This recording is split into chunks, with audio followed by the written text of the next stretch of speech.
Dear friends, എല്ലാവർക്കും PSC പ്രിസത്തിലേക്ക് സ്വാഗതം.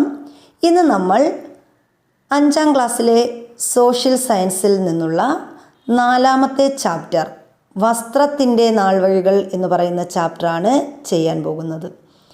അപ്പോൾ 5ാം ക്ലാസ്സിലെ ന്യൂ സിലബസ് പ്രകാരമുള്ള സയൻസ് 4 ചാപ്റ്റർ നമ്മൾ ചെയ്തിട്ടുണ്ട്. അപ്പോൾ അതിൻ്റെ വീഡിയോ കാണാത്തവർക്ക് ലിങ്ക് ഡിസ്ക്രിപ്ഷനിൽ കൊടുത്തേക്കാം. അത് കാണുക. കണ്ടതിന് ശേഷം അടുത്ത വീഡിയോകൾ കണ്ടിന്യൂസായി കാണുക. അപ്പോൾ അതുപോലെ തന്നെ നമ്മൾ 7ാം ക്ലാസ്സിലെ സയൻസ് ചാപ്റ്റർ 1ാമത്തെ ചാപ്റ്റർ ന്യൂ സിലബസ് പ്രകാരമുള്ള 1ാമത്തെ ചാപ്റ്റർ നമ്മൾ എടുത്തു കഴിഞ്ഞു.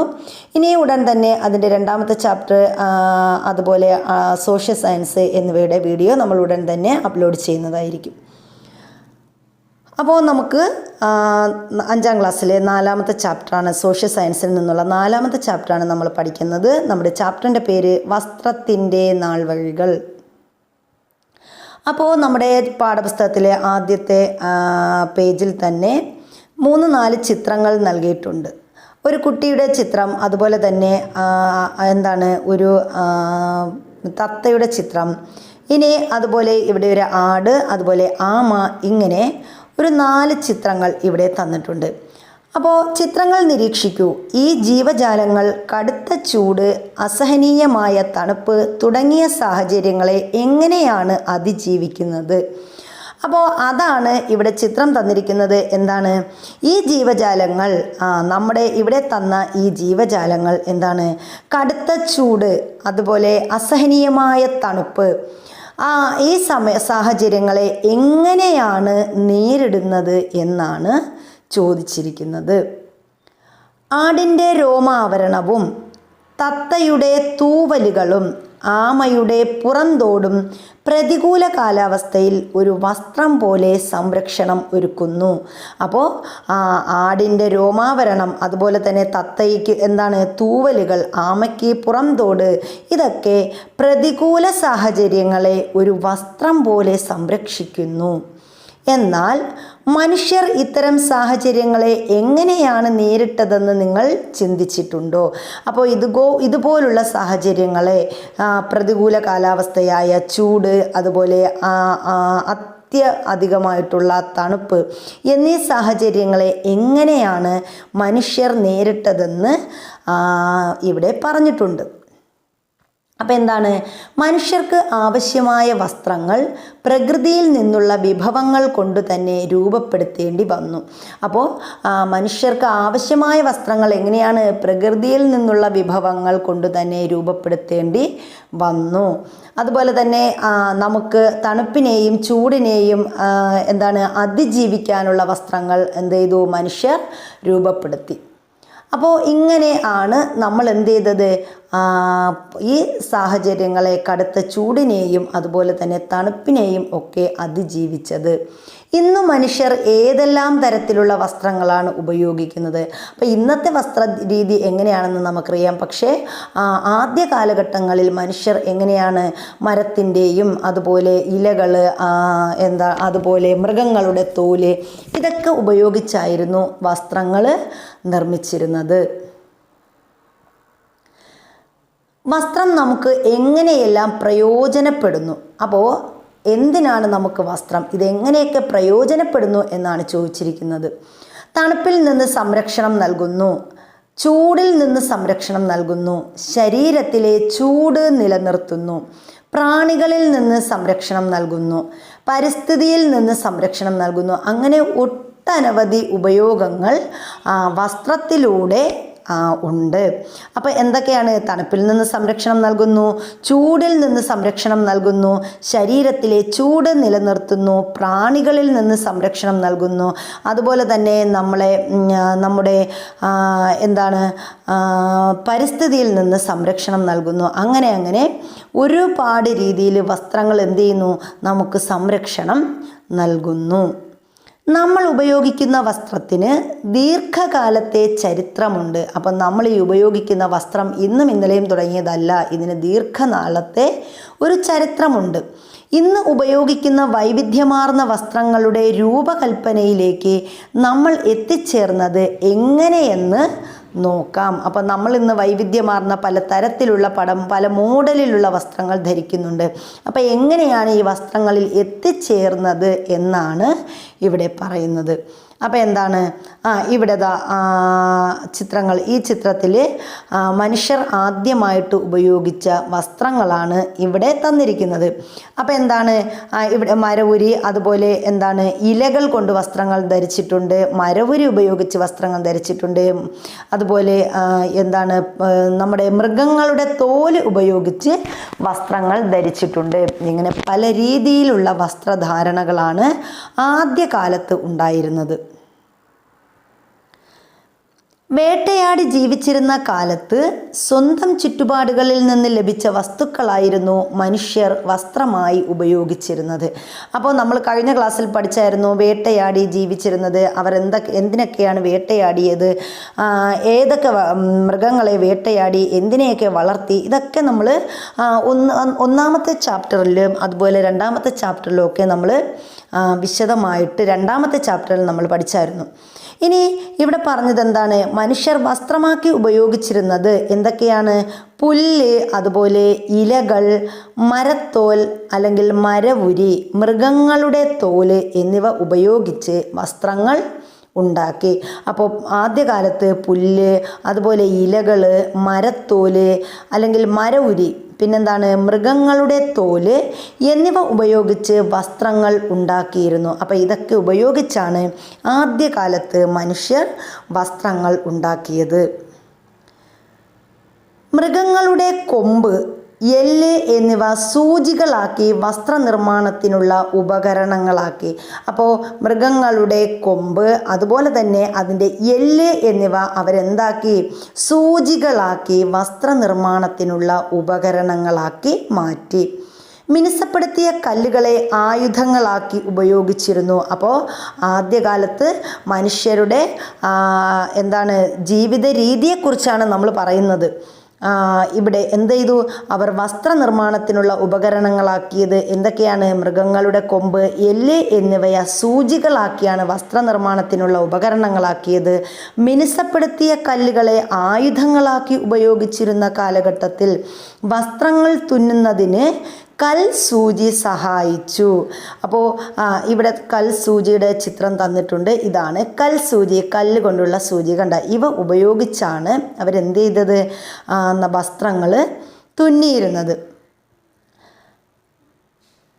മൃഗങ്ങളുടെ തോൽ, രോമം എന്നിവ വൃത്തിയാക്കിയും മയപ്പെടുത്തിയും അവർ വസ്ത്രമാക്കിയിരുന്നു. അപ്പം മൃഗങ്ങളുടെ തോല് കൊണ്ട് എന്ത് ചെയ്തു? തോല്, അതുപോലെ തന്നെ അതിൻ്റെ രോമം എന്നിവ വൃത്തിയാക്കിയും അതിനെ മയപ്പെടുത്തിയുമാണ് അവരെന്താക്കിയിരുന്നത്? വസ്ത്രമാക്കി ഉപയോഗിച്ചിരുന്നത്. ആദിമ മനുഷ്യരുടെ വസ്ത്രനിർമ്മാണം ഇന്നത്തേതുപോലെ ആയിരുന്നില്ല. എന്തായിരിക്കും കാരണം? നെയ്ത്ത് വിദ്യയിലേക്ക്.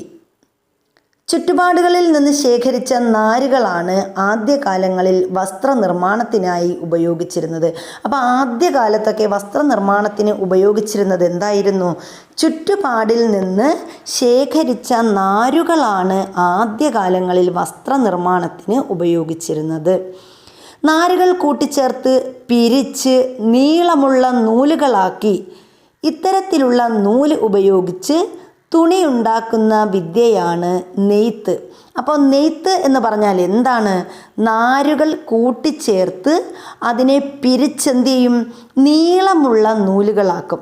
ഇത്തരത്തിലുള്ള നൂലുപയോഗിച്ച് തുണി ഉണ്ടാക്കുന്ന വിദ്യയാണ് നമ്മൾ എന്തെന്ന് പറയുന്നത്? നെയ്ത്ത് എന്ന് പറയുന്നത്. ഇനി സിന്ധു നദീതടത്തിലെ വസ്ത്രം. സിന്ധു നദീതട സംസ്കാരത്തിലെ വസ്ത്രത്തെക്കുറിച്ച് ഇവിടെ പറഞ്ഞിട്ടുണ്ട്. ഇന്ത്യയുടെ വടക്ക് പടിഞ്ഞാറ് ഭാഗത്ത് നിലനിന്നിരുന്ന പ്രാചീന നദീതട സംസ്കാരമാണ് സിന്ധു നദീതട സംസ്കാരം. അപ്പോൾ സിന്ധു നദീതട സംസ്കാരം നിലനിന്നിരുന്നത് എവിടെയാണ്? ഇന്ത്യയുടെ വടക്ക് പടിഞ്ഞാറ് ഭാഗത്ത് നിലനിന്നിരുന്ന സംസ്കാരമാണ് ഏത് സംസ്കാരം? സിന്ധു നദീതട സംസ്കാരം. ഇന്ത്യയുടെ വടക്ക് പടിഞ്ഞാറ് ഭാഗത്തായിട്ടാണ് ഈ സംസ്കാരം നിലനിന്നിരുന്നത്. സിന്ധു ജനത പരുത്തിയും കമ്പിളിയും വസ്ത്രങ്ങളും നിർമ്മിച്ചിരുന്നു. അപ്പോൾ ഇവർ പരുത്തി കൊണ്ടുള്ള വസ്ത്രവും നിർമ്മിച്ചിരുന്നു, അതുപോലെ കമ്പിളി വസ്ത്രങ്ങളും ആര് നിർമ്മിച്ചിരുന്നു? നമ്മുടെ സിന്ധുവിലെ ജനത നിർമ്മിച്ചിരുന്നു. ലഭ്യമായ തെളിവുകളുടെ അടിസ്ഥാനത്തിൽ അനുമാനിക്കാവുന്നതാണ് അവിടെ നിന്ന് ലഭിച്ച കുപ്പായമണിഞ്ഞ പ്രതിമകൾ. അപ്പോൾ ഇവരുണ്ടാക്കിയ പ്രതിമകൾക്ക് കുപ്പായമിട്ട പ്രതിമകളെയാണ് അവർ നിർമ്മിച്ചിരുന്നത്. അപ്പോൾ അതിൽ നിന്ന്, ആ തെളിവുകളിൽ നിന്ന് സിന്ധു നദീതടത്തിലെ ജനത എന്താണ്? കമ്പിളി വസ്ത്രങ്ങളും അതുപോലെ തന്നെ ഏത് വസ്ത്രം? പരുത്തി കൊണ്ടുള്ള വസ്ത്രങ്ങളും ഉപയോഗിച്ചിരുന്നതായി മനസ്സിലാക്കാവുന്നതാണ്.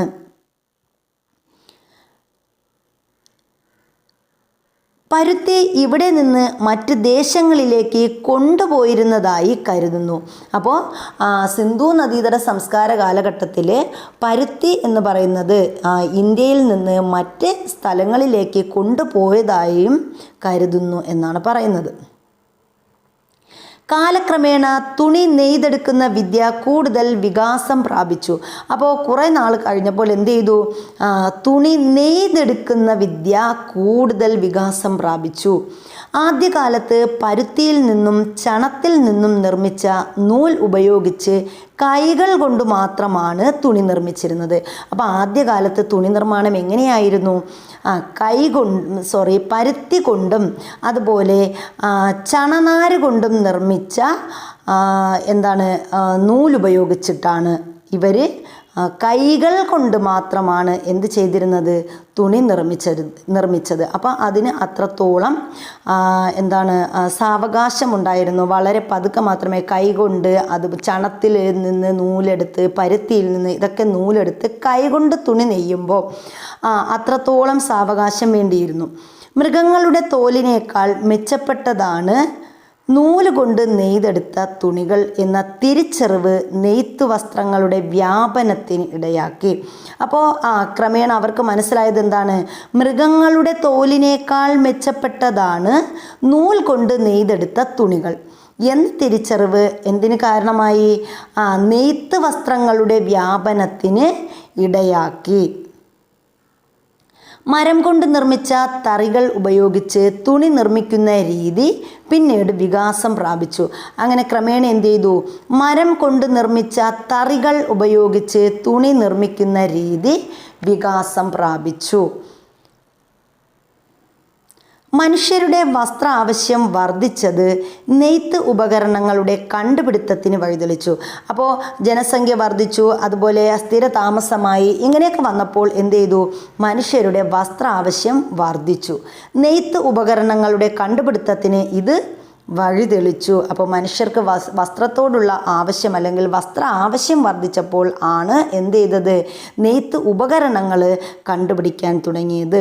ഈ നെയ്ത്ത് വേഗത്തിലാക്കാൻ സാധിച്ചു. അപ്പം നെയ്ത്ത് നമുക്കറിയാം, യന്ത്രങ്ങൾ വന്നാൽ എന്ത് ചെയ്യും?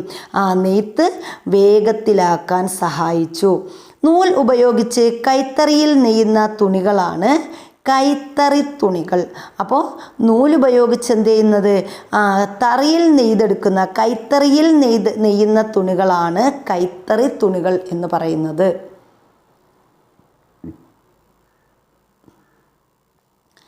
അപ്പോൾ ഇവിടെ ആദ്യകാല നൂൽനൂൽപ്പ് യന്ത്രം ഇവിടെ തന്നിട്ടുണ്ട്. ആദ്യകാലത്ത് ഇതേപോലുള്ള ചർക്ക പോലുള്ള ഇങ്ങനെയുള്ളൊരു യന്ത്രം ഉപയോഗിച്ചാണ് നൂൽത്തിരുന്നത്.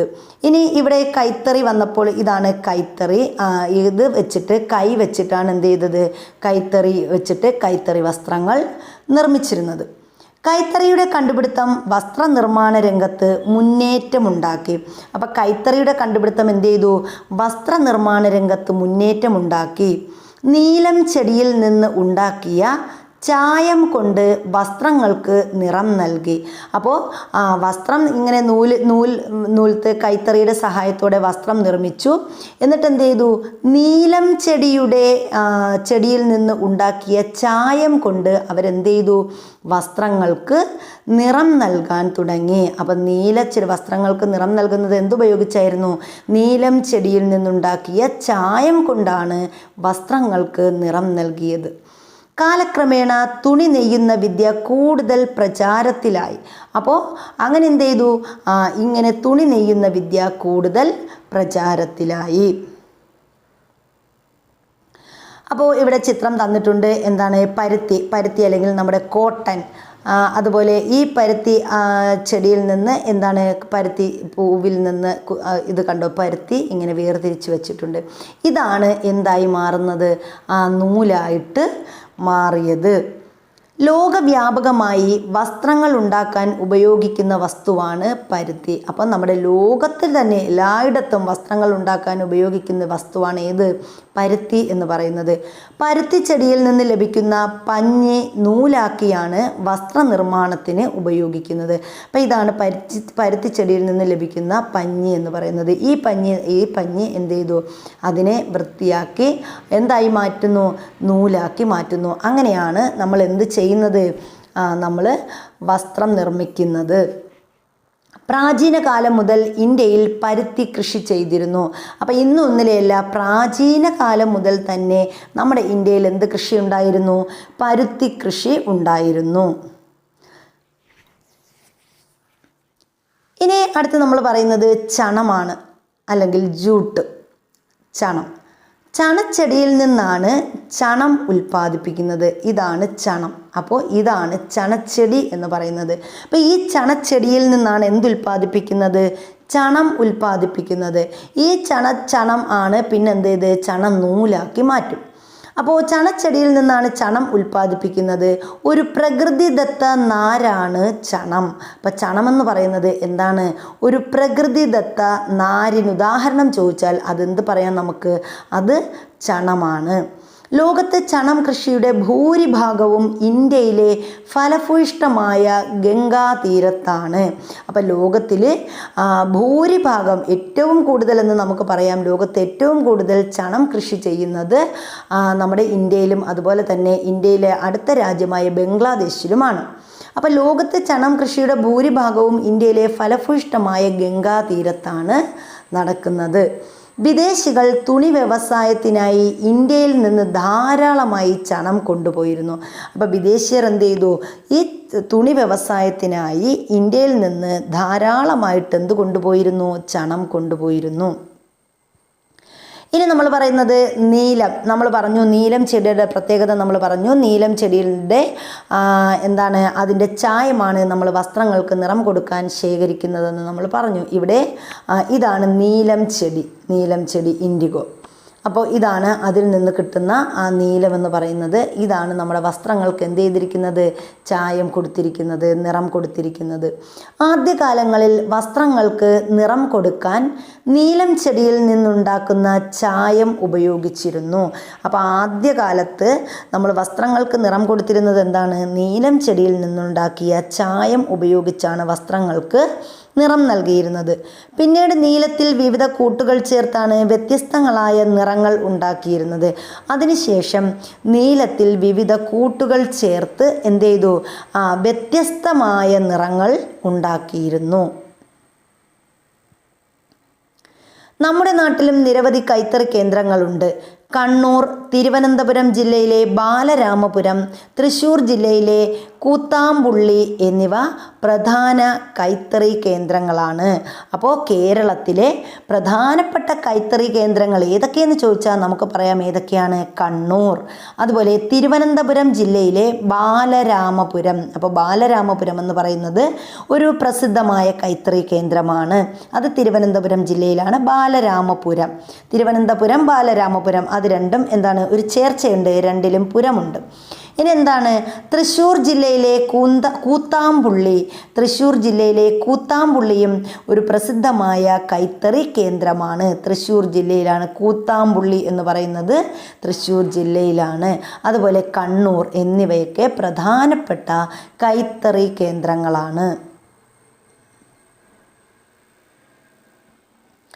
ശാസ്ത്ര പുരോഗതി വസ്ത്രനിർമ്മാണ രംഗത്ത് പുതിയ യന്ത്രങ്ങളുടെ കണ്ടുപിടുത്തത്തിന് കാരണമായി. ചിത്രത്തിൽ കാണുന്ന സ്പിന്നിങ് ജെന്നി അത്തരത്തിലൊന്നാണ്. അപ്പോൾ നമ്മുടെ ഈ ചിത്രത്തിൽ കാണിച്ചിരിക്കുന്ന ഈ ഒരു യന്ത്രത്തിൻ്റെ പേരാണ് എന്ത്? Spinning jenny. അപ്പോൾ സ്പിന്നിങ് ജെന്നി എന്ന യന്ത്രത്തിൻ്റെ കണ്ടുപിടുത്തം എന്ത് ചെയ്തു? നമ്മുടെ വസ്ത്രനിർമ്മാണ രംഗത്ത് പുതിയൊരു വിപ്ലവം തന്നെ സൃഷ്ടിച്ചു എന്ന് പറയാം. അപ്പോൾ ഇനി നമ്മൾ എന്താണ് സ്പിന്നിങ് ജെന്നി, ആരാണിത് കണ്ടുപിടിച്ചത് എന്നാണ് നോക്കുന്നത്. സ്പിന്നിങ് ജെന്നിയെക്കുറിച്ച് നോക്കാം. ജെയിംസ് ഹാർഗ്രീവ്സ് ആണ് സ്പിന്നിങ് ജെന്നി കണ്ടുപിടിച്ചത്. അപ്പോൾ ആരാണ് സ്പിന്നിങ് ജെന്നി കണ്ടുപിടിച്ചത്? ജെയിംസ് ഹാർഗ്രീവ്സ് ആണ് സ്പിന്നിങ് ജെന്നി കണ്ടുപിടിച്ചത്. അപ്പോൾ സ്പിന്നിങ് ജെന്നി കണ്ടുപിടിച്ചത് ആരാണ്? ജെയിംസ് ഹാർഗ്രീവ്സ് ആണ് സ്പിന്നിങ് ജെന്നി കണ്ടുപിടിച്ചത്. കൈകൊണ്ടുള്ള നൂൽ ഉൽപാദനം അക്കാലത്തെ വസ്ത്ര വ്യവസായ ആവശ്യത്തിന് തികയുമായിരുന്നില്ല. അപ്പോൾ ജനസംഖ്യ കൂടി, ആളുകൾക്ക് വസ്ത്രത്തിൻ്റെ ആവശ്യകത കൂടി. അങ്ങനെ വന്നപ്പോൾ എന്ത് ചെയ്തു? കൈകൊണ്ടുള്ള നൂൽ ഉൽപാദനം വസ്ത്ര വ്യവസായത്തിന് ആവശ്യത്തിന് തികയുമായിരുന്നില്ല. ആവശ്യത്തിനുള്ള വസ്ത്രം കൈകൊണ്ട് നമുക്ക് നൂൽത്ത് എടുക്കാൻ കഴിഞ്ഞിരുന്നില്ല. അതുകൊണ്ട് എന്ത് ചെയ്തു? സ്പിന്നിങ് ജെന്നിയുടെ കണ്ടുപിടുത്തം നൂൽ ഉൽപാദനം വേഗത്തിലാക്കി. അങ്ങനെയാണ് നമ്മുടെ ജെയിംസ് ഹാർഗ്രീവ്സ് എന്ത് ചെയ്തത്? സ്പിന്നിങ് ജെന്നി കണ്ടുപിടിക്കുന്നത്. എന്തിനു വഴിതെളിച്ചു? നമ്മുടെ നൂൽ ഉൽപാദനം വേഗത്തിലാക്കുന്നതിന് കാരണമായി. ജനസംഖ്യയിലെ വർധനവ് വസ്ത്രത്തിൻ്റെ ആവശ്യകത വർദ്ധിപ്പിച്ചു. പുതിയ യന്ത്രങ്ങൾ നെയ്ത്ത് വിദ്യയുടെ ഭാഗമായി. അവ മനുഷ്യപ്രയത്നം കുറച്ചു. കൈത്തറിയുടെ സ്ഥാനത്ത് യന്ത്രത്തറി വന്നു. അപ്പോൾ എന്ത് ചെയ്തു? നമ്മൾ സ്പിന്നിങ് ജെന്നി, അതുപോലെ തന്നെ അതിൻ്റെ കണ്ടുപിടുത്തം, ഇതൊക്കെ എന്ത് ചെയ്തു? നമ്മുടെ മനുഷ്യപ്രയത്നം കുറച്ചു. മനുഷ്യപ്രയത്നം കുറയ്ക്കുകയും കൈത്തറിയുടെ സ്ഥാനത്ത് എന്ത് വരികയും ചെയ്തു? യന്ത്രത്തറി വരികയും ചെയ്തു. കൈത്തറി മാറി അവിടെ എന്തായി മാറി? യന്ത്രത്തറിയായി മാറി. ഇതാ ഇപ്പോൾ യന്ത്രത്തറി, ഇതാണ് ഈ കാണിച്ചിരിക്കുന്നതാണ് എന്തെന്ന് പറയുന്നത്? യന്ത്രത്തറി എന്ന് പറയുന്നത്. അപ്പോൾ നമുക്ക് നോക്കാം. എഡ്മണ്ട് കാർട്ട്റൈറ്റ് ആണ് യന്ത്രത്തറി കണ്ടുപിടിച്ചത്. അപ്പോൾ യന്ത്രത്തറി, അല്ലെങ്കിൽ അതിനെ നമ്മൾ പറയും പവർ ലൂം എന്ന് പറയും. Power loom. അപ്പോൾ കുറച്ചുകൂടെ നമുക്ക് പറയാൻ സൗകര്യം എന്താണ്? പവർ ലൂം എന്നാണ്. അപ്പോൾ എന്ത്? പവർ ലൂം കണ്ടുപിടിച്ചത് അല്ലെങ്കിൽ യന്ത്രത്തറി കണ്ടുപിടിച്ചത് എഡ്മണ്ട് കാർട്ട്റൈറ്റ് ആണ്. എഡ്മണ്ട് കാർട്ട്റൈറ്റ് ആണ് എന്ത് ചെയ്തത്? പവർ ലൂം കണ്ടുപിടിച്ചത്, അല്ലെങ്കിൽ യന്ത്രത്തറി കണ്ടുപിടിച്ചത് എഡ്മണ്ട് കാർട്ട്റൈറ്റ്. അപ്പം നമ്മളിപ്പോൾ നേരത്തെ പഠിച്ചു എന്താണ്? സ്പിന്നിങ് ജെന്നി കണ്ടുപിടിച്ചു. ആരാണ് സ്പിന്നിങ് ജെന്നി കണ്ടുപിടിച്ചത്? ആരാണ് നമ്മൾ പറഞ്ഞായിരുന്നു? ആരായിരുന്നു? James Hargreaves. ജെയിംസ് ഹാർഗ്രീവ്സ് ആണ് സ്പിന്നിങ് ജെന്നി കണ്ടുപിടിച്ചത്. രണ്ടാമത്തെ യന്ത്രം നമ്മൾ പഠിച്ചു എന്താണ്? യന്ത്രത്തറി അല്ലെങ്കിൽ പവർ ലൂം. ഈ പവർ ലൂം കണ്ടുപിടിച്ചത് എഡ്മണ്ട് കാർട്ട്റൈറ്റ് ആണ്. വൈദ്യുതിയുടെയോ മറ്റേതെങ്കിലും ഊർജ സ്രോതസ്സിൻ്റെയോ സഹായത്താലാണ് യന്ത്രത്തറി പ്രവർത്തിപ്പിക്കുന്നത്. അപ്പോൾ യന്ത്രത്തറി പ്രവർത്തിപ്പിക്കുന്നത് എങ്ങനെയാണ്? ഒന്നിലും വൈദ്യുതിയുടെ സഹായത്തോടെ അല്ലെങ്കിൽ മറ്റേതെങ്കിലും ഊർജ സ്രോതസ്സിൻ്റെ സഹായത്തോടെയാണ് യന്ത്രത്തറി പ്രവർത്തിപ്പിക്കുന്നത്. കൈത്തറിയേക്കാൾ വളരെ വേഗത്തിൽ കൂടുതൽ തുണി ഉൽപ്പാദിപ്പിക്കാൻ യന്ത്രത്തറിക്ക് കഴിയും. അതാണ് അതിൻ്റെ പ്രത്യേകത എന്ന് പറയുന്നത്. ഇനി നമ്മൾ പറയുന്നത് യന്ത്രവൽകൃത വസ്ത്രനിർമ്മാണത്തെക്കുറിച്ചാണ്. ഇതാണ് യന്ത്രത്തിലൂടെ എന്ത് ചെയ്യുന്നത്? വസ്ത്രനിർമ്മാണം. യന്ത്രവൽക്കരണത്തിൻ്റെ ഫലമായി കൂടുതലായി ഉൽപ്പാദിപ്പിച്ച തുണികൾ വിറ്റഴിക്കാൻ കമ്പോളങ്ങൾ തേടി യൂറോപ്യർ ലോകത്തിൻ്റെ വിവിധ ഭാഗങ്ങളിലേക്ക് സഞ്ചരിച്ചു. അപ്പോൾ എന്താണ്? യന്ത്രത്തിൽ വസ്ത്രങ്ങളൊക്കെ ഉണ്ടാക്കിയപ്പോൾ എന്ത് ചെയ്തു? ആവശ്യത്തിലധികം വസ്ത്രങ്ങൾ ഉൽപ്പാദിപ്പിച്ചു. അപ്പോൾ ഈ ഉൽപ്പാദിപ്പിക്കുന്ന വസ്ത്രങ്ങൾ എന്ത് ചെയ്യേണ്ടി വരും? അത് വിറ്റഴിക്കേണ്ടി വരും. വെറുതെ വിറ്റഴിക്കാൻ പറ്റത്തില്ലല്ലോ. അതിനെന്ത് വേണം? കമ്പോളങ്ങൾ വേണം. ഇങ്ങനെ കമ്പോളങ്ങൾ തേടി ആരാണ്? യൂറോപ്യന്മാർ എന്ത് ചെയ്തു? ലോകത്തിൻ്റെ വിവിധ ഭാഗങ്ങളിലേക്ക് സഞ്ചരിച്ചു. കൂട്ടത്തിൽ അവർ ഇന്ത്യയിലും എത്തി. അങ്ങനെയാണ് അവർ എന്ത് ചെയ്തത്? അവരുടെ ഉൽപ്പാദനങ്ങൾ വിറ്റഴിക്കുന്നതിനുള്ള കമ്പോളം തേടിയാണ് യൂറോപ്യർ എവിടെ എത്തിയത്? ഇന്ത്യയിലെത്തിയത്. തുണി വ്യവസായത്തിന് ആവശ്യമായ അസംസ്കൃത വസ്തുക്കൾ ഇന്ത്യയിൽ നിന്ന് അവർ യൂറോപ്പിലേക്ക് കൊണ്ടുപോയി. അപ്പോൾ ഇവിടെ വന്നിട്ട് എന്ത് ചെയ്തു? ഈ തുണി നിർമ്മിക്കുന്നതിന് ആവശ്യമായ അസംസ്കൃത വസ്തുക്കൾ അവരെങ്ങോട്ട് കൊണ്ടുപോയി? യൂറോപ്പിലേക്ക് കൊണ്ടുപോയി. യന്ത്രങ്ങളുടെ സഹായത്തോടെ അവിടെ ഉൽപ്പാദിപ്പിച്ച തുണികൾ എന്ത് ചെയ്തു? ഇന്ത്യയിലെത്തിച്ച് വിറ്റഴിച്ചു. ഇനി നമ്മൾ അടുത്ത് യൂറോപ്യന്മാരെ കുറിച്ചാണ് പഠിക്കുന്നത്. യൂറോപ്യർ ഭൂമിയിലെ 7 വൻകരകളിലൊന്നാണ് യൂറോപ്പ് എന്ന് പറയുന്നത്. അപ്പം നമുക്കറിയാം പ്രധാനമായിട്ടും നമുക്ക് 7 വൻകരകളാണുള്ളത്. അങ്ങനെയുള്ള 7 വൻകരകളിൽ ഒന്നാണ് യൂറോപ്പ്. ഈ വൻകരയിലുള്ള ജനതയെയാണ് നമ്മൾ ആരെന്ന് പറയുന്നത്? യൂറോപ്യർ എന്ന് വിളിക്കുന്നത്. അപ്പോൾ യൂറോപ്പിൽ താമസിച്ചാൽ അവർ ആരാണ്? യൂറോപ്യർ. അപ്പോൾ ഇനി ഏഷ്യയിലാണ് താമസിക്കുന്നതെങ്കിൽ ആരാ പറയും? എന്ത് പറയും? ഏഷ്യക്കാർ എന്ന് പറയും. ആഫ്രിക്കയിലാണെങ്കിൽ എന്താണ്? ആഫ്രിക്കക്കാർ. അപ്പോൾ യൂറോപ്പിലായതുകൊണ്ട് അവരെ നമ്മൾ എന്തെന്ന് വിളിച്ചു? യൂറോപ്യർ എന്ന് വിളിച്ചു. യൂറോപ്പിൽ നിന്നും കച്ചവടത്തിനായി ഇന്ത്യയിൽ എത്തിയവരാണ് പോർച്ചുഗീസുകാർ. അങ്ങനെ യൂറോപ്പിൽ നിന്നാണ് ആര്?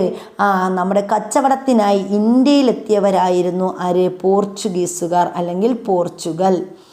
അതുപോലെ പോർച്ചുഗീസുകാർ, ഡച്ചുകാർ, ഇംഗ്ലീഷുകാർ, അതുപോലെ ഫ്രഞ്ചുകാർ എന്നിവർ ഇന്ത്യയെ എന്ത് ചെയ്തു? അവരുടെ കോളനിയാക്കി മാറ്റിയ അവരെന്ത് ചെയ്തു? ഇവിടെ നിന്നുള്ള അസംസ്കൃത വസ്തുക്കൾ അവരുടെ ദേശങ്ങളിലേക്ക് കൊണ്ടുപോയി. അപ്പോൾ അവരിവിടെ വന്നു, യൂറോപ്യന്മാർ ഇന്ത്യയിൽ വന്നിട്ട് എന്ത് ചെയ്തു? പോർച്ചുഗീസുകാർ ആരൊക്കെയാണ് ഇന്ത്യയിലേക്ക് എത്തിയത്? പോർച്ചുഗീസുകാർ അല്ലെങ്കിൽ പോർച്ചുഗൽ, ഡച്ചുകാർ അല്ലെങ്കിൽ നെതർലാൻഡ്സ്, ഇംഗ്ലീഷുകാർ അല്ലെങ്കിൽ ഇംഗ്ലണ്ട്, ഫ്രഞ്ചുകാർ എവിടെ നിന്നാണ്? ഫ്രാൻസിൽ നിന്ന് വന്നു. ഇവരെന്ത് ചെയ്തു? ഇന്ത്യയെ അവരുടെ കോളനിയാക്കി മാറ്റിവെച്ചു. എന്നിട്ട് എന്ത് ചെയ്തു? ഇവിടെ നിന്നും അസംസ്കൃത വസ്തുക്കൾ എങ്ങോട്ട് കൊണ്ടുപോയി? അവരുടെ ദേശങ്ങളിലേക്ക് കൊണ്ടുപോയി. ഇക്കൂട്ടത്തിൽ ഏറ്റവും കൂടുതൽ കാലം ഇന്ത്യയെ കോളനിയാക്കി വച്ചിരുന്നത് ഇംഗ്ലീഷുകാരാണ്. അപ്പോൾ ഇന്ത്യയെ ഏറ്റവും കൂടുതൽ കാലം ഒരു കോളനിയാക്കി വച്ചിരുന്നത് ആരായിരുന്നു? ഈ വന്നവരിൽ ഇംഗ്ലീഷുകാരാണ്. സമൂഹത്തിൽ വന്ന മാറ്റങ്ങളും വസ്ത്രനിർമ്മാണത്തെ കാര്യമായി സ്വാധീനിച്ചു.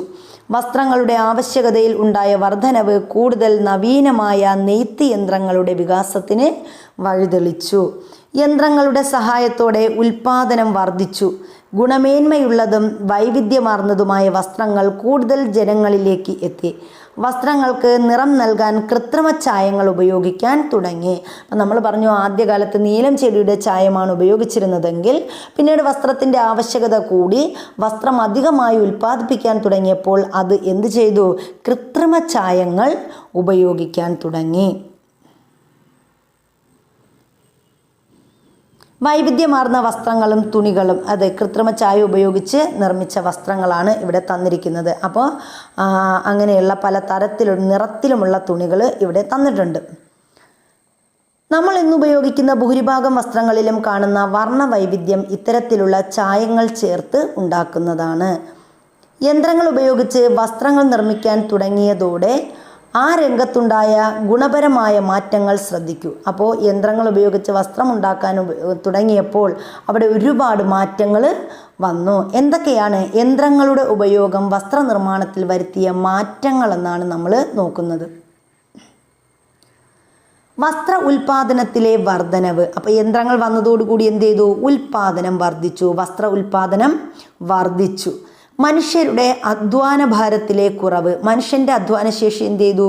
കുറഞ്ഞു, അല്ലെങ്കിൽ അധ്വാന ഭാരം കുറഞ്ഞു. വസ്ത്രങ്ങളിലെ വൈവിധ്യം, അതായത് പല തരത്തിലും നിറത്തിലുമുള്ള വസ്ത്രങ്ങൾ എന്ത് ചെയ്തു? നിർമ്മിച്ചു. ഗുണമേന്മയുള്ള വസ്ത്രങ്ങൾ നിർമ്മിക്കാൻ കഴിഞ്ഞു. അപ്പോൾ യന്ത്രങ്ങൾ വന്നതോടുകൂടി ഗുണമേന്മയുള്ള വസ്ത്രങ്ങൾ നിർമ്മിച്ചു. വസ്ത്രങ്ങളുടെ വ്യാപനം, ധാരാളം വസ്ത്രങ്ങൾ പല സ്ഥലത്തും വ്യാപിക്കാനായിട്ട് ഇത് കാരണമായി. ഇതൊക്കെയാണ് യന്ത്രങ്ങളുടെ ഉപയോഗം വസ്ത്രനിർമ്മാണ രംഗത്ത് വരുത്തിയ മാറ്റങ്ങൾ എന്ന് പറയുന്നത്. വസ്ത്രനിർമ്മാണത്തിന് പ്രകൃതിദത്ത നാരുകളും കൃത്രിമ നാരുകളും ഉപയോഗിക്കുന്നുണ്ട്. ജന്തുക്കളിൽ നിന്നും സസ്യങ്ങളിൽ നിന്നുമാണ് പ്രകൃതിദത്ത നാരുകൾ ഉൽപ്പാദിപ്പിക്കുന്നത്. കൃത്രിമ നാരുകളുടെ കണ്ടുപിടുത്തം വ്യത്യസ്ത ഘടനയും ഗുണമേന്മയുമുള്ള തുണിത്തരങ്ങളുടെ നിർമ്മാണത്തിലേക്ക് വഴിതെളിച്ചു. പോളിസ്റ്റർ, നൈലോൺ തുടങ്ങിയ കൃത്രിമ നാരുകളുടെ ഉപയോഗം കൂടുതൽ ഈട് നിൽക്കുന്നതും ചെലവ് കുറഞ്ഞതുമായ വസ്ത്രനിർമ്മാണത്തിന് സഹായിച്ചു. അപ്പോൾ നമ്മൾ പറഞ്ഞു എന്താണ്? വസ്ത്രനിർമ്മാണത്തിന് അവർ പ്രകൃതിദത്ത നാരുകളും ഉപയോഗിച്ചു, അതുപോലെ കൃത്രിമ നാരുകളും ഉപയോഗിച്ചു. ഇനി പ്രകൃതിദത്ത നാരുകൾ നമുക്ക് എവിടെ നിന്നാണ് കിട്ടിയത്? ജന്തുക്കളിൽ നിന്നും സസ്യങ്ങളിൽ നിന്നുമാണ് പ്രകൃതിദത്ത നാരുകൾ ഉൽപ്പാദിപ്പിച്ചതെങ്കിൽ കൃത്രിമ നാരുകളുടെ കണ്ടുപിടുത്തം വ്യത്യസ്ത ഘടനയും ഗുണമേന്മയുമുള്ള തുണിത്തരങ്ങളുടെ നിർമ്മാണത്തിലേക്ക് വഴിതെളിച്ചു. അപ്പോൾ അങ്ങനെയുള്ള കൃത്രിമ നാരുകൾ ഏതൊക്കെയാണ്? പോളിസ്റ്റർ, നൈലോൺ തുടങ്ങിയവ കൃത്രിമ നാരുകളുടെ ഉപയോഗം കൂടുതൽ ഈട് നിൽക്കുന്നതും ചെലവ് കുറഞ്ഞതുമായ വസ്ത്രനിർമ്മാണത്തിന് സഹായിച്ചു. അപ്പോൾ നൈലോൺ അതുപോലെ തന്നെ ഏതാണ് പോളിസ്റ്റർ എന്നീ കൃത്രിമ നാരുകൾ ഉപയോഗിച്ച് ചെലവ് കുറഞ്ഞ രീതിയിൽ വസ്ത്രനിർമ്മാണം സാധിച്ചു. വസ്ത്രനിർമ്മാണത്തിന് ഉപയോഗിക്കുന്ന നാരുകളാണ് ഇവിടെ പറഞ്ഞിരിക്കുന്നത്. പ്രകൃതിദത്ത നാരുകളും അതുപോലെ കൃത്രിമ നാരുകളുമുണ്ട്. ഇനി പ്രകൃതിദത്ത നാരുകൾ എന്താണ്? ജന്തുക്കളിൽ നിന്നുള്ള പ്രകൃതിദത്ത നാരുകൾക്ക് ഉദാഹരണമാണ് ചെമ്മരിയാടിൽ നിന്ന് കമ്പിളി നാരും പട്ടുനൂൽ പുഴുവിൽ നിന്ന് പട്ടിൻ്റെ നാരും നിർമ്മിക്കുന്നു. അപ്പോൾ എന്താണ് പ്രകൃതിദത്ത നാരുകൾ? നമ്മൾ പറഞ്ഞു ജന്തുക്കളിൽ നിന്നാണ് പ്രകൃതിദത്ത നാരുകൾ എടുക്കുന്നത്. അതിന് ഉദാഹരണം ജന്തുക്കളിൽ നിന്ന് എടുക്കുന്ന പ്രകൃതിദത്ത നാരുകൾക്ക് ഉദാഹരണം ഏതൊക്കെയാണ്?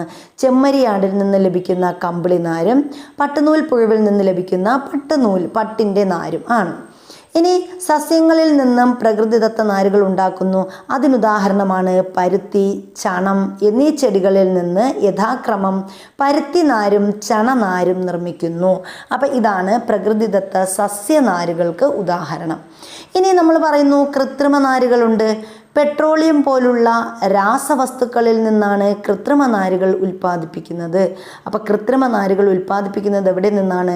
പെട്രോളിയം പോലുള്ള രാസവസ്തുക്കളിൽ നിന്നാണ് കൃത്രിമ നാരുകൾ ഉൽപ്പാദിപ്പിക്കുന്നത്. പെട്രോളിയം പോലുള്ള രാസവസ്തുക്കളിൽ നിന്ന് ഉൽപ്പാദിപ്പിക്കുന്നതാണ് കൃത്രിമ നാരുകൾ. പ്രകൃതിദത്ത നാരുകളേക്കാൾ കൃത്രിമ നാരുപയോഗിച്ചുള്ള തുണിത്തരങ്ങൾ ഉൽപ്പാദിപ്പിക്കുന്നതിന് പൊതുവെ ചെലവ് കുറവാണ്.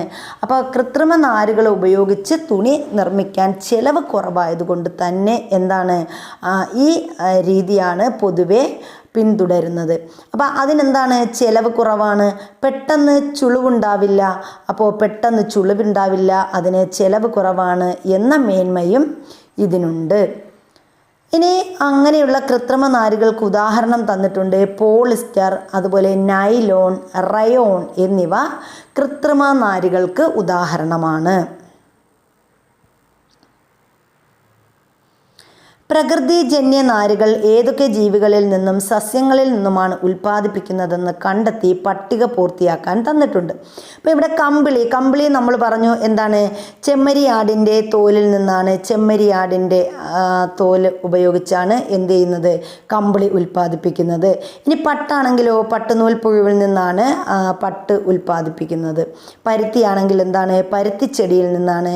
ചണം ചണച്ചെടിയിൽ നിന്നാണ് ചണം ഉൽപ്പാദിപ്പിക്കുന്നത്, ചണച്ചെടി. അപ്പോൾ നിങ്ങളുടെ പ്രദേശത്തെ തുന്നൽ കട സന്ദർശിച്ച് പാഴ്ത്തുണി കഷ്ണങ്ങൾ ശേഖരിക്കൂ. പ്രകൃതിദത്ത നാരുകളും കൃത്രിമ നാരുകളും കൊണ്ടുണ്ടാക്കിയ തുണികൾ വേർതിരിച്ച് ചാർട്ടിൽ ഒട്ടിച്ച് ക്ലാസ്സിൽ പ്രദർശിപ്പിക്കുക. അത് കുട്ടികൾക്കുള്ള വർക്കാണ്. ഇനി നമ്മൾ പറയുന്നത് വസ്ത്രങ്ങളിലെ വൈവിധ്യങ്ങളെക്കുറിച്ചാണ്. വ്യത്യസ്ത കാലാവസ്ഥയിൽ അതിനനുയോജ്യമായ വസ്ത്രങ്ങളല്ലേ നമ്മൾ ധരിക്കുന്നത്.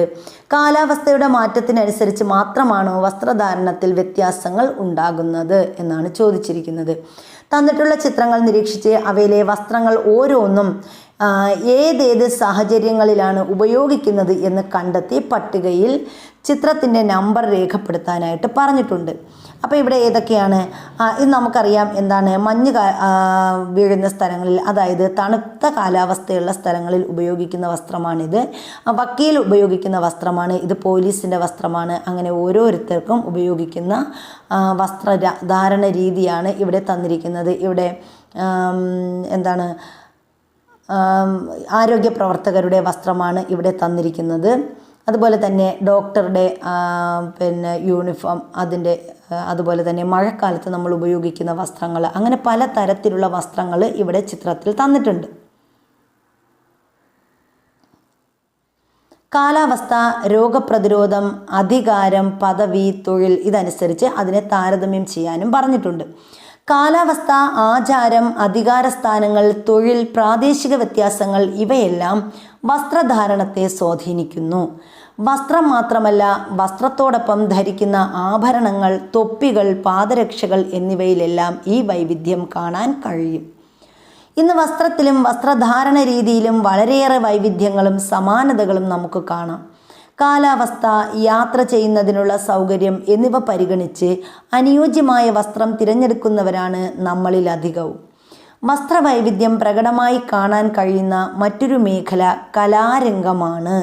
അപ്പോൾ നമുക്കറിയാം, കലാരംഗത്ത് വസ്ത്രവൈവിധ്യം ഇപ്പോൾ ഏതെങ്കിലും ഒരു കലാമേള എടുക്കുകയാണെങ്കിൽ ആ കലാരംഗത്ത് അതിന് മാത്രം ഉപയോഗിക്കുന്ന വസ്ത്രങ്ങളുണ്ട്. വർണ്ണവൈവിധ്യമുള്ള വസ്ത്രങ്ങൾ ഉൾക്കൊള്ളുന്ന കലാരൂപങ്ങൾ കാണാൻ നമുക്ക് ഏറെ ഇഷ്ടമല്ലേ? അപ്പോൾ ഇവിടെ ഇത് കണ്ടോ, കഥകളിക്ക് നമുക്കറിയാം അന്നും ഇന്നും പ്രത്യേകിച്ച് ഒരേ രീതിയിലുള്ള വസ്ത്രധാരണ രീതിയാണ് നടത്തുന്നത്.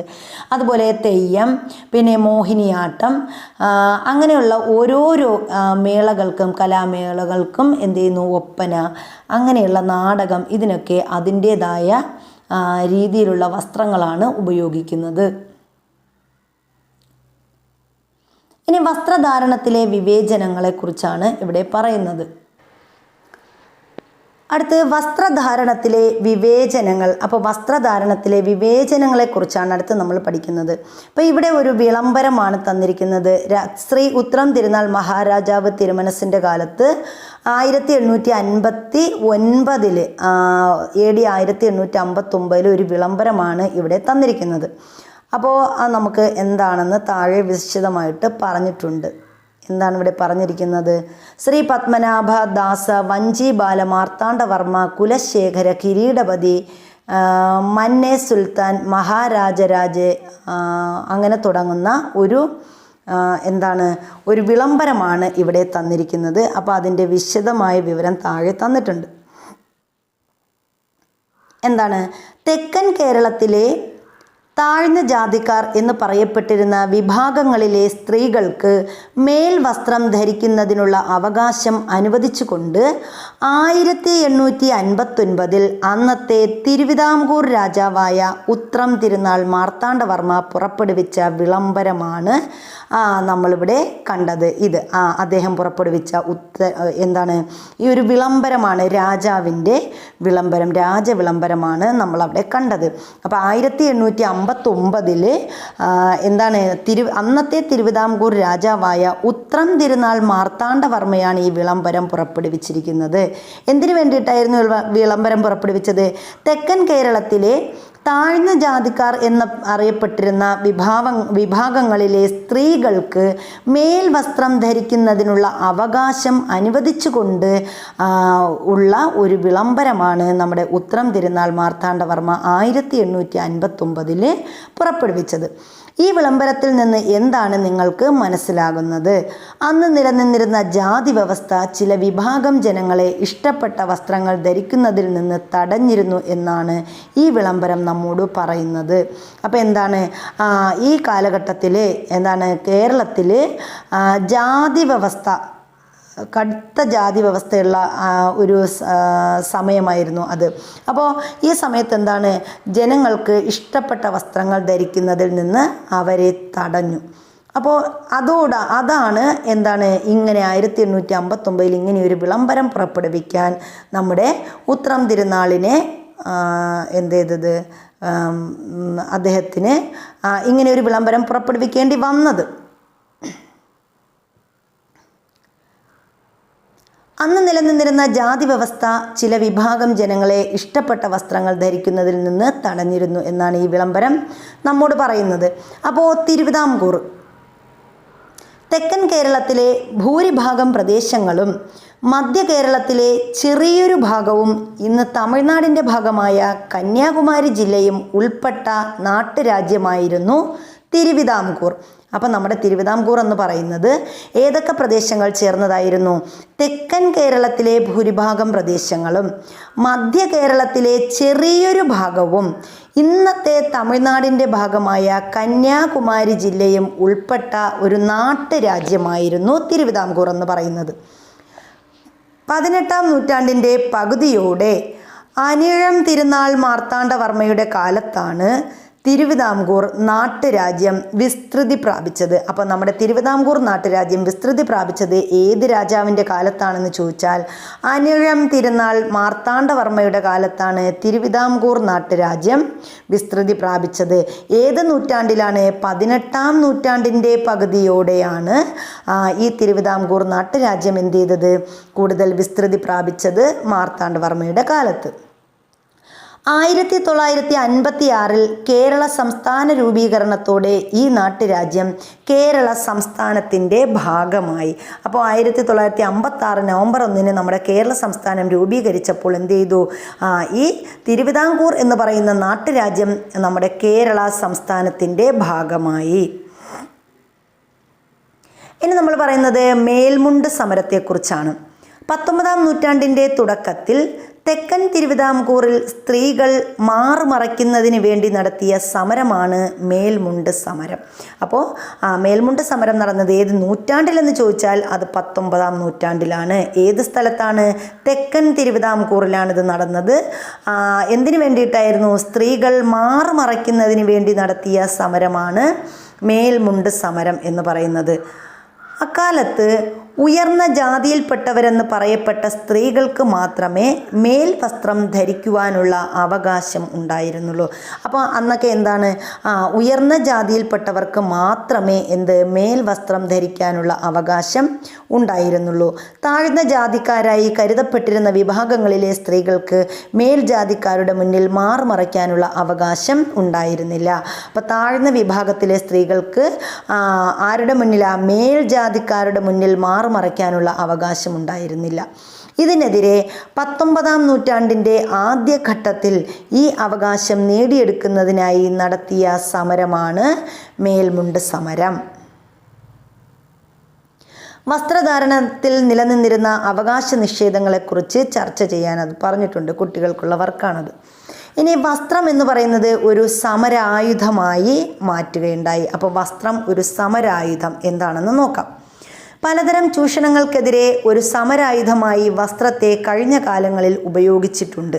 ഇതിലേറ്റവും പ്രധാനപ്പെട്ട ഒന്നായിരുന്നു ഇന്ത്യൻ സ്വാതന്ത്ര്യ സമരത്തിൽ മഹാത്മാഗാന്ധിയുടെ നേതൃത്വത്തിൽ നടന്ന പോരാട്ടങ്ങൾ. ഖാദിയും ചർക്കയും നൂൽനൂൽപ്പും വിദേശ വസ്ത്ര ബഹിഷ്കരണവും ഗാന്ധിജി സ്വാതന്ത്ര്യ സമരത്തിൻ്റെ ഭാഗമാക്കി. അപ്പോൾ ഗാന്ധിജി സ്വാതന്ത്ര്യ സമരത്തിൻ്റെ ഭാഗമാക്കി മാറ്റിയത് എന്തൊക്കെയായിരുന്നു? ഖാദി, അതുപോലെ ചർക്ക, നൂൽനൂൽപ്പ്, വിദേശ വസ്ത്ര ബഹിഷ്കരണം, ഇതൊക്കെ ഗാന്ധിജി സ്വാതന്ത്ര്യ സമരത്തിൻ്റെ ഭാഗമാക്കി മാറ്റുകയുണ്ടായി.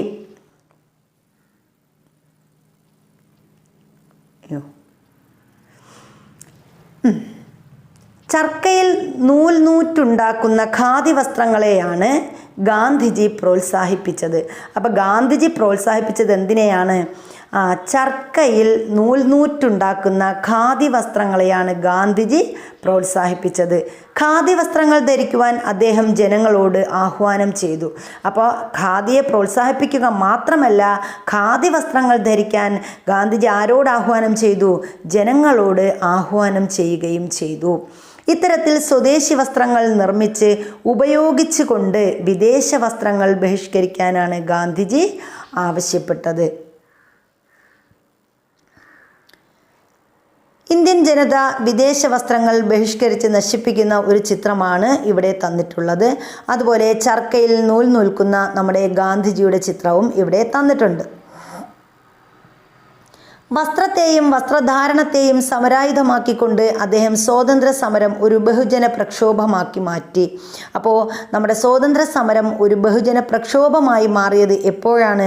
വസ്ത്രത്തെയും വസ്ത്രധാരണത്തെയും സമരായുധമാക്കിക്കൊണ്ട് ഗാന്ധിജി എന്ത് ചെയ്തു? സ്വാതന്ത്ര്യ സമരത്തെ ഒരു ബഹുജന പ്രക്ഷോഭമാക്കി മാറ്റി. ഇന്ത്യൻ സ്വാതന്ത്ര്യ സമരത്തിൽ സ്വദേശി പ്രസ്ഥാനത്തിൻ്റെ പ്രതീകമായി ചർക്ക മാറി. അപ്പോൾ നമ്മുടെ ഇന്ത്യൻ സ്വാതന്ത്ര്യ സമരത്തിൽ എന്താണ്? ചർക്ക എന്ന് പറയുന്നത് വളരെയധികം പ്രാധാന്യം അർഹിക്കുന്ന ഒന്നാണ്. സ്വദേശി പ്രസ്ഥാനത്തിൻ്റെ പ്രതീകമായിട്ട് മാറിയത് എന്താണ്? ചർക്കയാണ്. അപ്പോൾ ഇന്ത്യൻ സ്വാതന്ത്ര്യ സമരത്തിൽ സ്വദേശി പ്രസ്ഥാനത്തിൻ്റെ പ്രതീകമായിട്ട് ആരാ മാറിയത്? ചർക്കയാണ് മാറിയത്. ഖാദി വസ്ത്രം ധരിക്കലും ഖാദി തൊപ്പി അണിയലും ദേശാഭിമാനത്തിൻ്റെ അടയാളമായി. ഇനി എന്താണ് സ്വദേശി പ്രസ്ഥാനം എന്ന് പറഞ്ഞിട്ടുണ്ട്. എന്താണ്? ഇന്ത്യൻ സ്വാതന്ത്ര്യ സമരത്തിൻ്റെ ഭാഗമായി 1905 ഓഗസ്റ്റ് 7-നാണ് സ്വദേശി പ്രസ്ഥാനം ആരംഭിച്ചത്. അപ്പോൾ സ്വദേശി പ്രസ്ഥാനം ആരംഭിക്കുന്നതെന്നാണ് 1905 ഓഗസ്റ്റ് 7-നാണ് സ്വദേശി പ്രസ്ഥാനം ആരംഭിച്ചത്. ബ്രിട്ടീഷ് നിർമ്മിത വസ്തുക്കൾ ഉപേക്ഷിക്കുകയും ഇന്ത്യൻ നിർമ്മിത വസ്തുക്കളുടെ ഉൽപ്പാദനവും ഉപയോഗവും പ്രോത്സാഹിപ്പിക്കുകയും ചെയ്യുക എന്നതായിരുന്നു ഇതിൻ്റെ ലക്ഷ്യം. അപ്പോൾ എന്താണ് സ്വദേശി പ്രസ്ഥാനത്തിൻ്റെ ലക്ഷ്യമെന്ന് ചോദിച്ചാൽ നമുക്ക് എന്ത് പറയാം? ബ്രിട്ടീഷ് നിർമ്മിത വസ്തുക്കൾ ഉപേക്ഷിക്കുകയും ഇന്ത്യൻ നിർമ്മിത വസ്തുക്കളുടെ ഉൽപ്പാദനവും ഉപയോഗവും പ്രോത്സാഹിപ്പിക്കുകയും ചെയ്യുക എന്നതായിരുന്നു ഏതിൻ്റെ ലക്ഷ്യം? സ്വദേശി പ്രസ്ഥാനത്തിൻ്റെ ലക്ഷ്യം. സ്വദേശി പ്രസ്ഥാനം ആരംഭിച്ച ഓഗസ്റ്റ് 7 ദേശീയ കൈത്തറി ദിനമായി 2015 മുതൽ ഇന്ത്യയിൽ ആചരിക്കുന്നു. അപ്പോൾ 2015 മുതൽ നമ്മൾ ഇന്ത്യയിൽ എന്തായിട്ട് ആചരിക്കുന്നുണ്ട്? ഓഗസ്റ്റ് 7 എന്ന് പറയുന്നത് ദേശീയ കൈത്തറി ദിനമായിട്ട് ആചരിക്കുന്നു. അപ്പോൾ ഓഗസ്റ്റ് 7 ദേശീയ കൈത്തറി ദിനം. ഇതെന്ന് മുതലാണ് നമ്മൾ ആചരിച്ചു തുടങ്ങിയത്? 2015 മുതലാണ് ഇന്ത്യയിൽ കൈത്തറി ദിനമായിട്ട് ഓഗസ്റ്റ് 7 ആചരിച്ചു തുടങ്ങിയത്. അപ്പോൾ ഓഗസ്റ്റ് 7 പ്രത്യേകത നമുക്കറിയാം. സ്വദേശി പ്രസ്ഥാനം ആരംഭിച്ചത് 1905 ഓഗസ്റ്റ് 7-നാണ്. ഇനി അടുത്ത് നമ്മൾ പറയുന്നു ഖാദി പ്രസ്ഥാനം. എന്താണ് ഖാദി പ്രസ്ഥാനം? 1918 ഗാന്ധിജിയുടെ നേതൃത്വത്തിൽ ഇന്ത്യയിൽ ആരംഭിച്ച പ്രസ്ഥാനമാണ് ഖാദി പ്രസ്ഥാനം. അപ്പോൾ 1918 ഖാദി പ്രസ്ഥാനത്തിന് നേതൃത്വം നൽകിയത് ആരാണ്? ഗാന്ധിജിയാണ്. ഇന്ത്യൻ സ്വാതന്ത്ര്യ സമര ചരിത്രത്തിൽ ഖാദിക്ക് സവിശേഷമായ സ്ഥാനമുണ്ട്. അപ്പോൾ ഈ ഖാദിക്ക് ഇന്ത്യൻ സ്വാതന്ത്ര്യ സമരത്തിൽ സവിശേഷമായ സ്ഥാനമുണ്ട്. ഖാദി പ്രസ്ഥാനം ശക്തമായതോടെ ഇന്ത്യൻ ഗ്രാമങ്ങളിൽ നിന്ന് ചർക്കയുടെ ശബ്ദം ഉയർന്നു.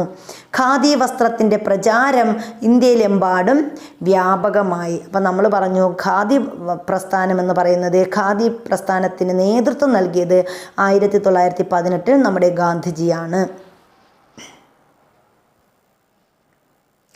വസ്ത്രധാരണ രംഗത്തെ പുത്തൻ പ്രവണതകൾ. എന്നും ഒരേ തരത്തിലുള്ള വസ്ത്രങ്ങൾ ധരിക്കാനാണോ നിങ്ങൾ ഇഷ്ടപ്പെടുന്നത്? വസ്ത്രധാരണത്തിൽ നിങ്ങൾ എന്തെല്ലാം താല്പര്യങ്ങളാണുള്ളത് എന്നൊക്കെ ചോദിച്ചിട്ടുണ്ട്. ഇവിടെ ഇവിടെ കുറച്ച് ചിത്രങ്ങൾ തന്നിട്ടുണ്ട്. അപ്പോൾ അതിലെന്തൊക്കെയാണ്? പല തരത്തിലുള്ള വസ്ത്രങ്ങൾ ധരിച്ചിരിക്കുന്ന ആളുകളെ നമുക്കിവിടെ കാണാൻ പറ്റും അല്ലേ? പല രീതിയിലുള്ള വസ്ത്രങ്ങൾ, ഇതേ രീതിയിലുള്ള വസ്ത്രങ്ങൾ ധരിക്കുന്ന അനേകം ആളുകളെ ഇന്ന് നമുക്ക് എന്ത് ചെയ്യാൻ പറ്റും? നമ്മുടെ ചുറ്റുഭാഗത്തും കാണാൻ കഴിയും. വസ്ത്ര നിർമ്മാണ രീതിയിൽ മാത്രമല്ല, രൂപകൽപ്പനയിലും ശൈലിയിലും ഉപയോഗത്തിലും ദിനം പ്രതി മാറ്റങ്ങൾ വന്നുകൊണ്ടിരിക്കുന്നു. വ്യക്തിപരമായ മുൻഗണനകളും താല്പര്യങ്ങളും സൗകര്യങ്ങളും ഇന്നത്തെ വസ്ത്രധാരണത്തെ ശക്തമായി സ്വാധീനിക്കുന്നുണ്ട്. സൗന്ദര്യ സങ്കല്പത്തിലെ മാറ്റത്തിനനുസരിച്ച് പുത്തൻ വേഷവിധാനത്തിലും കൗതുകകരമായ വളർച്ചയുണ്ടായി. പരസ്യങ്ങൾ, സിനിമകൾ, സാമൂഹ്യ മാധ്യമങ്ങൾ തുടങ്ങിയവ വസ്ത്രങ്ങളുടെ തിരഞ്ഞെടുപ്പിനെ കാര്യമായി സ്വാധീനിക്കുന്നുണ്ട്. അപ്പം നമുക്കറിയാം, നമ്മൾ വസ്ത്രങ്ങളൊക്കെ ധരിക്കുന്നത് എങ്ങനെയാണ്? പരസ്യങ്ങളുടെ സ്വാധീനം, പുതിയ പുതിയ സിനിമകൾ, അതുപോലെ സാമൂഹ്യ മാധ്യമങ്ങൾ, ഇവയൊക്കെയാണ് വസ്ത്രങ്ങളുടെ തിരഞ്ഞെടുപ്പിനെ സ്വാധീനിക്കുന്നത്. ഇന്ന് ഫാഷൻ ഡിസൈനിങ്, എംബ്രോയ്ഡറി തുടങ്ങിയ മേഖലകൾ ധാരാളം തൊഴിലവസരങ്ങൾ തുറന്നിടുന്നുണ്ട്. അപ്പോൾ നമുക്കറിയാം എന്താണ്, ഒരുപാട് കുട്ടികൾ ഫാഷൻ ഡിസൈനിങ്, അതുപോലെ എംബ്രോയ്ഡറി തുടങ്ങിയ മേഖലകളിലൊക്കെ ഒരുപാട് ജോലി സാധ്യതകൾ ഉള്ളവയാണ് ഇത്. ഫാഷൻ ഡിസൈനിങ് ഇന്ന് വലിയ തൊഴിൽ സാധ്യതയിലുള്ള ഒരു പഠന മേഖലയായി വളർന്നിട്ടുണ്ട്. ഇപ്പോൾ എംബ്രോയ്ഡറി ചെയ്ത വസ്ത്രങ്ങളാണ്, അതുപോലെ തന്നെ ഫാഷൻ ഡിസൈനിങ് ചെയ്ത വസ്ത്രങ്ങളാണ് ഒക്കെ ഇവിടെ തന്നിട്ടുണ്ട്. ഇനി വസ്ത്രനിർമ്മാണ രംഗത്തെ വിവിധ തൊഴിൽ മേഖലകൾ ഏതൊക്കെയാണെന്ന് നോക്കാം. അപ്പോൾ വസ്ത്രനിർമ്മാണ രംഗത്തെ വിവിധ തൊഴിൽ മേഖലകൾ ഏതൊക്കെയാണ്? ഒന്ന് നമുക്കറിയാം എന്താണ്? നെയ്ത്ത്. ഇനി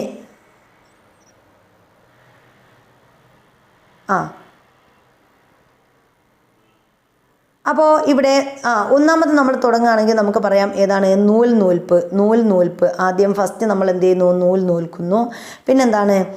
നെയ്ത്ത്. അത് കഴിഞ്ഞ് ചായം മുക്കൽ, പിന്നെ ഡിസൈനിങ്, എംബ്രോയ്ഡറി, അത് തുന്നൽ, വസ്ത്ര അലങ്കാരം, ഇതൊക്കെ എന്താണ് വസ്ത്രനിർമ്മാണ രംഗത്തെ തൊഴിൽ മേഖലകളാണ്. അപ്പോൾ വസ്ത്രം നിർമ്മിക്കുമ്പോൾ എന്താണ് നെയ്ത്ത് എന്ന് പറയുന്നത് അവിടെ നെയ്ത്തുകാരുടെ ഒരു തൊഴിൽ മേഖലയാണ്. അതുപോലെ വസ്ത്ര അലങ്കാരം എന്ന് പറയുന്നതും തൊഴിൽ മേഖലയാണ്. ഇനി അത് തുന്നിയെടുക്കുന്നതിന് ഒരുപാട് ആളുകൾ ചേർന്നത് എന്ത് ചെയ്യുന്നു, തുന്നിയെടുക്കുന്നു. പിന്നെന്താണ് എംബ്രോയിഡറി, ഇപ്പോൾ വസ്ത്രങ്ങൾക്ക് എംബ്രോയിഡറി നൽകുന്നത്, ഇനി അതിൻ്റെ ഡിസൈനിങ്, അതിന് ചായം മുക്കൽ, അതിൻ്റെ നൂൽപ്പ്, ഇതൊക്കെ വസ്ത്രനിർമ്മാണ രംഗത്തെ പ്രധാനപ്പെട്ട തൊഴിൽ മേഖലകളാണ്.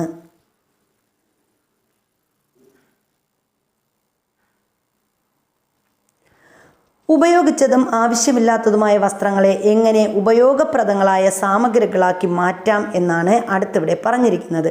പാഴ്വസ്ത്രങ്ങൾ കൊണ്ട് പരവതാനിയുമായി പ്രവൃത്തി പരിചയമേളയിലെ പ്രതിഭകൾ.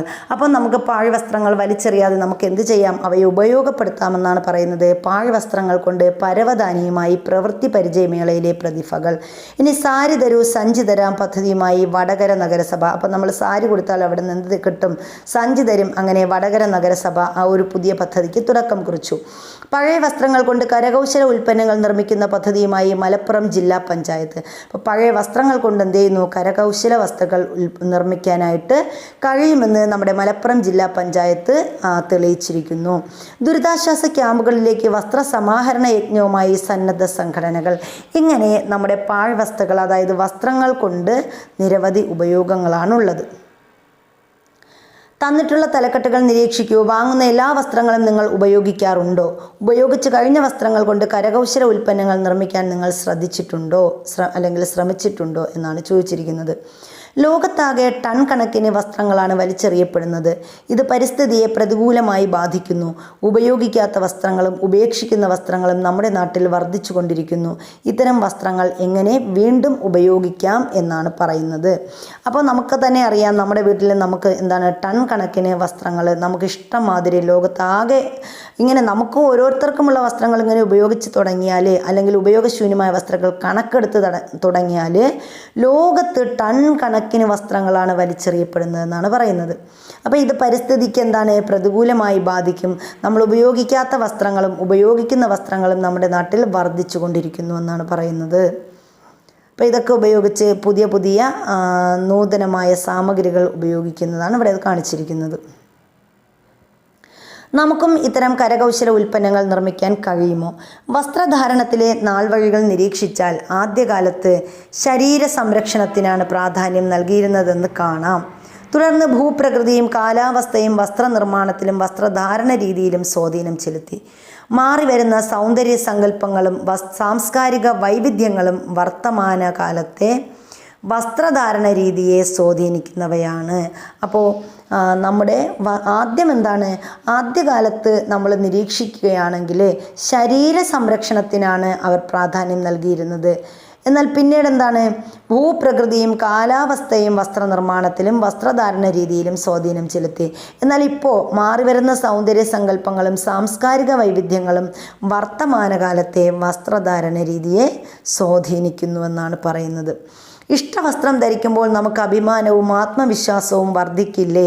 മനുഷ്യൻ്റെ അടിസ്ഥാന ആവശ്യങ്ങളിലൊന്നായ വസ്ത്രം സമൂഹത്തിലെ എല്ലാ വിഭാഗം ജനങ്ങൾക്കും ലഭ്യമാകണം. അതിനുള്ള പ്രവർത്തനങ്ങളിൽ നമുക്കും പങ്കാളികളാകാം. ഇനി ഇവിടെ തുടർ പ്രവർത്തനങ്ങൾ, അത് കുട്ടികൾക്കായുള്ള പ്രവർത്തനങ്ങളാണ് പറഞ്ഞിരിക്കുന്നത്. എന്തൊക്കെയാണ്? നിങ്ങളുടെ പ്രദേശത്തെ ഏതെങ്കിലും കൈത്തറി കേന്ദ്രം സന്ദർശിച്ച് അവിടുത്തെ വസ്ത്രനിർമ്മാണ രീതിയെക്കുറിച്ച് വിവരങ്ങൾ ശേഖരിക്കുക.